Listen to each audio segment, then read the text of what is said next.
Hey, it's Bruce, Awesome Arcades. I am out in my garage. I'm just pointing at this because I'm going to talk to you and explain some things. And I've got your email open.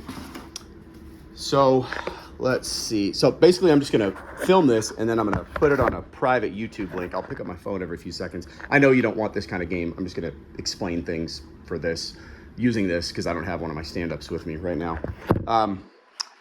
I'm going to upload this to a private link on YouTube and then I'll forward it over to you. This is easier for me to explain things than an email. And I think it'll be easier to show you some stuff too. So, okay. Hey, Bruce, I'm trying to find the perfect arcade machine. By the way, Awesome Arcades. Having a hard time finding the right one for a good price. Maybe you can help.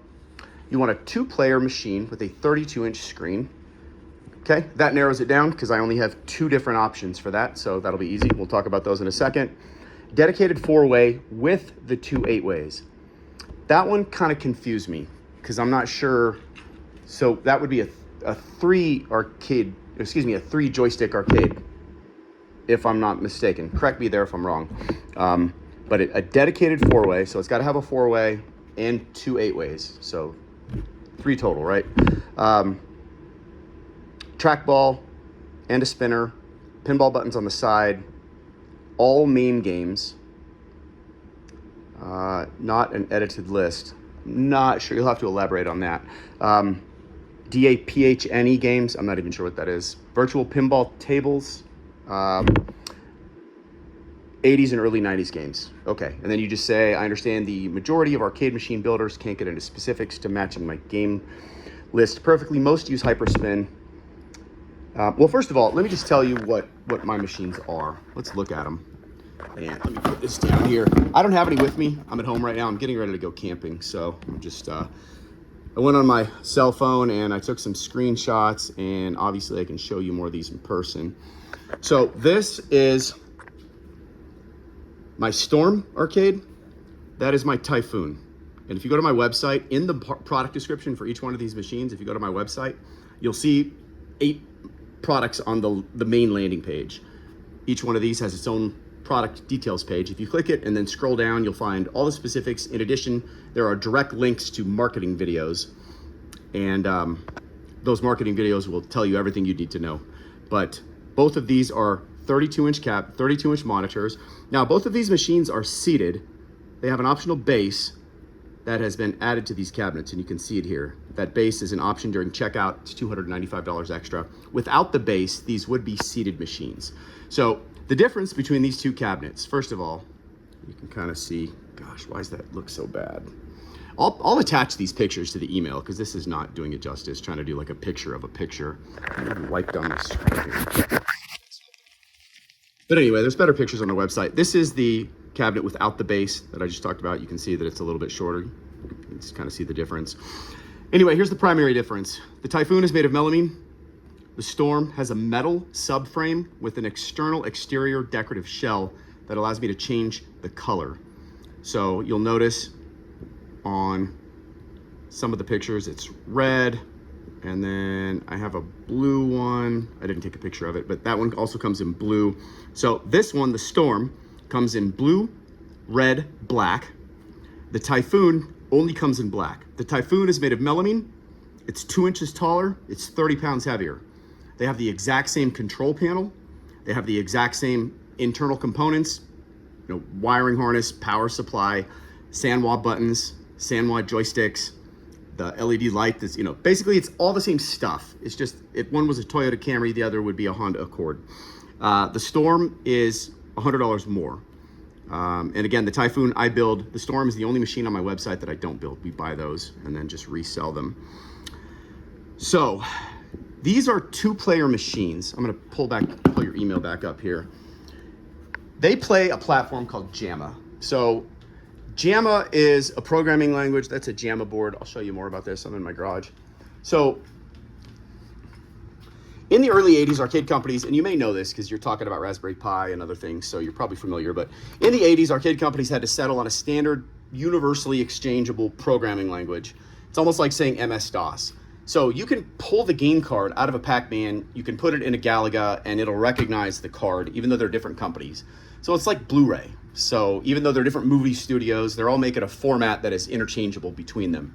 So inside my cabinets, you're gonna find something that looks like this. This is called a JAMA harness, okay? On different JAMA boards, these are all different examples of JAMA boards. All of them have different external cases. Some of them don't even have a case, like this one.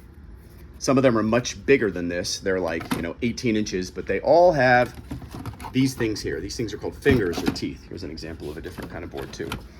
And so inside my cabinet, you're gonna take this female thing, and you're gonna press it, and I'm holding the phone so I can't do this, but you would just take this and you slide it over that. And then you press it down onto there, and then that's how you plug in the game card. And then on the back, there's a VGA cable. That's how you plug in the monitor, or you could use your HDMI. It doesn't really make it doesn't make the video output any better by doing HDMI or VGA, so I do VGA because it's less expensive. There's a volume control knob, and then there is a USB port. And so on my stand-up cabinets, basically, when you open up the cabinet, inside there's a little harness laying there, and then you buy these game cards. Now, when you talk about a game list, I don't include the games, okay? These game cards, you could buy them on Amazon. This is called the Pandora DX. This is, in my opinion, the best one. It has 3,000 games. I think they're $60. Now, if you wanted to buy it and bring it with you and plug it in while you're here, we could do that together. I just can't buy it and sell it to you in a coin-operated machine because these are all coin-operated. If I buy this and I sell it to you in a coin-operated machine, I have to pay royalties. Legally, I have to pay royalties to all the companies. And so the way that I get around that is I just say, look, here's the game card. It's a plug and play. If you want to buy it and bring it with you, or you can mail it to me in advance and I could plug it in. Most people just ship it to their houses and they plug it in because a lot of people don't want to, and then I show them what it takes. I just say, look, you just pop that on, and then they say, oh, okay. And then in terms of setting it up, there's a little button on the back. You push that. I have tons of other videos that'll show you that stuff if you're curious how you create a favorites list. But any of these boards, these are all examples of JAMA game cards. They are all compatible with the cabinet, and they're all plug and play. You don't even have to turn the machine off. You could just unplug one, plug in the other, kind of like a Nintendo, and you're set. Now, this one is called the Pandora DX. Here's why I like this board. Here's what this board can do that these boards can't. This game board saves your high scores. This game board allows you to search for titles alphabetically. This game board allows you to create a favorites list with up to 100 games. This one allows you to plug in external PlayStation controllers. So on the back, there's a USB port. Where did I just put it? You can buy, or I sell them, external PlayStation controllers, and you could plug them in, and then you could play up to 4 people at a time. And on that game board, there's a whole menu of like 100 or some 100 plus 3 and 4 player games like Gauntlet, Ninja Turtles, The Simpsons, NBA Jam, where you can use the arcade controllers for player 1 and 2, and then you could use the external PlayStation controllers for 3 and 4, or you could map it so player 1 is a PlayStation controller, and then you could buy the wireless PlayStation controllers, and you could sit across the room and play it on the screen. Okay, saves high scores, searches alphabetically, search for the games alphabetically. You can create a favorites list. You can increase or decrease the difficulty and number of lives on a lot of games. Not all, but like 95% of them. But to me, the best thing is, and I'm pointing at this, that's not the one. It has 6 built-in emulators. So in addition to 3,000 games, it has the ability for you to go online. You can go to a website called Vim's Lair, VIMSLAIR. Go to Vim's Lair. They've got tons of ROMs on there that you can download for free. It was the #1 recommended site on Reddit. There's other sites you can go to get ROMs, but Vim's Lair I've had very good luck on. I haven't had any issues with viruses or glitchy ROMs. You can download them to a USB stick, plug it in the back of the game board, and this will play Nintendo, Super Nintendo, PlayStation, Sega Genesis, SNK, and MAME. Now, you can only download MAME games up to a certain point, I think like 2001 or 2002 in terms of complexity. But you can download MAME games, and all those games are free. If you're curious how to do it, I send everybody a video and they buy from me. But if you just go to YouTube and search download games to Pandora DX, or ask me and I'll send you the link, and it'll show you a video. Basically, you just get a USB stick, you format it, and then you create folders. You right click, open it, and then create a folder, name it Nintendo, and then you save the games to that file. Save Nintendo games to the Nintendo file, Super Nintendo games to the Super Nintendo file, and then you just put the USB card in the back of the board and it'll run.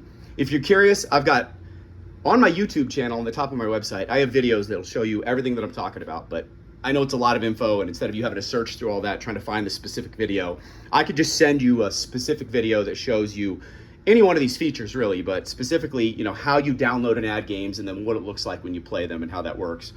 You could even save your progress on games, both on the 3,000 games that are included, but more importantly, on the games that you download, which is pretty cool on games like Zelda, where, you know, you don't want to start over every time you play Zelda. You want to save your progress. And so on this one, you can do that.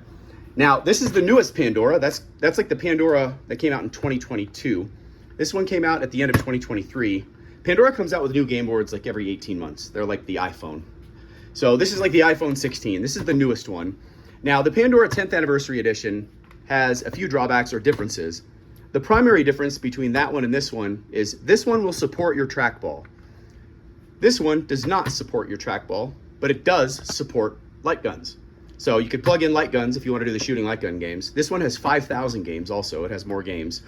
But the primary difference, and just so you know, this can do all the same things. You can save your scores, search alphabetically, create a favorites list, increase or decrease the difficulty and number of lives.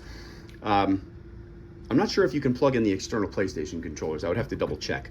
But this one has 21 emulators. So it has the same ones. It has Nintendo, Super Nintendo, PlayStation, Sega Genesis, MAME, and SNK.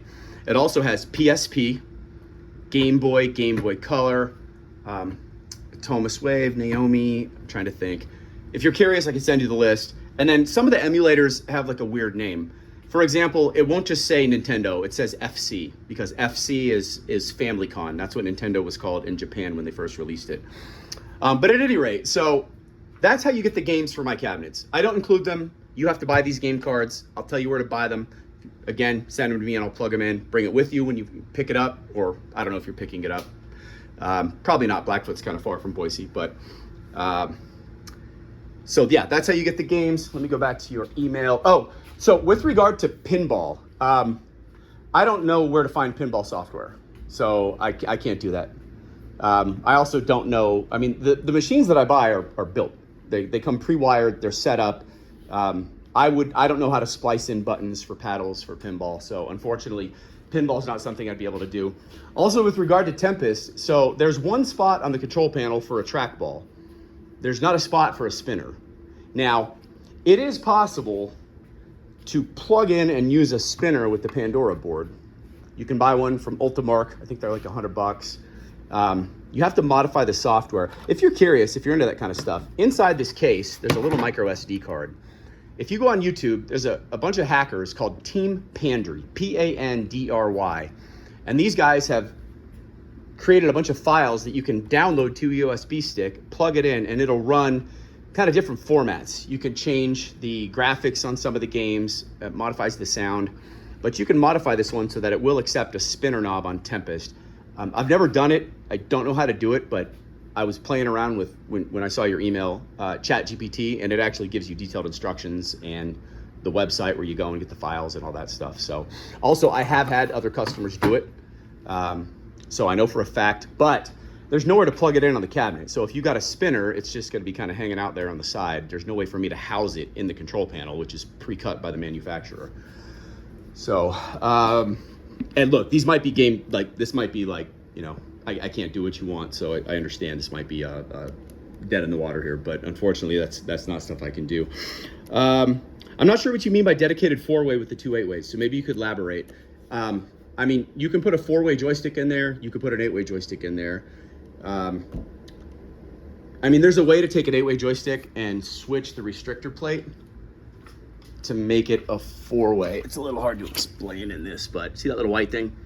It's graduated, so it's fatter on the bottom. If you pop that C-clip off and you flip that over, it'll take it and restrict the movement. So because when you're doing a joystick, basically an 8-way joystick, when you move diagonally, it's clicking this thing and this thing. The clicking of both of them hitting the corner is how you generate diagonal movement, okay?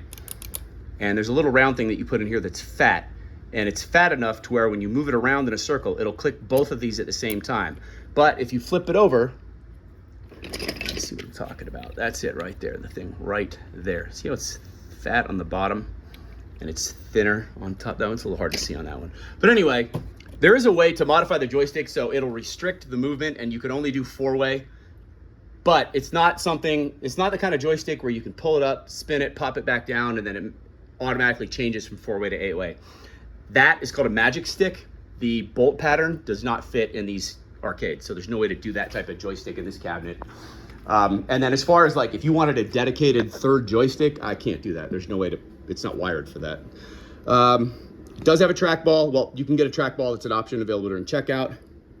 And just so you know, the price for the cabinet, as shown, like with the trackball, the base, shipped, they're I think right around $3,000 all in, just so you know. Let's see. So virtual pinball tables, I cannot do that. I don't know what Daphine games are. Again, I don't do any games at all, so all the games you'd be procuring yourself. But I will tell you that the JAMMA Pandora has pretty much every arcade game ever made between 1978 and like 2001. And if it's not on there, you can download it. So I have downloaded, for example, it's got Punch Out, which I love, but I wanted Mike Tyson's Punch Out. I wanted Skate or Die. I wanted all the Castlevanias. I wanted all the Metroids, all the Mega Mans, Spy Hunter, Paperboy. So I downloaded all those and added them to that. I think Paperboy's already on there, but okay. Let me know if you have any questions, and if you wanted to see some videos, I could bring a cabinet. I keep all the machines that I sell in storage, and when somebody buys them, I bring them here, put them together, and I ship them out of my house. So, okay, I'm gonna upload this now. Thanks.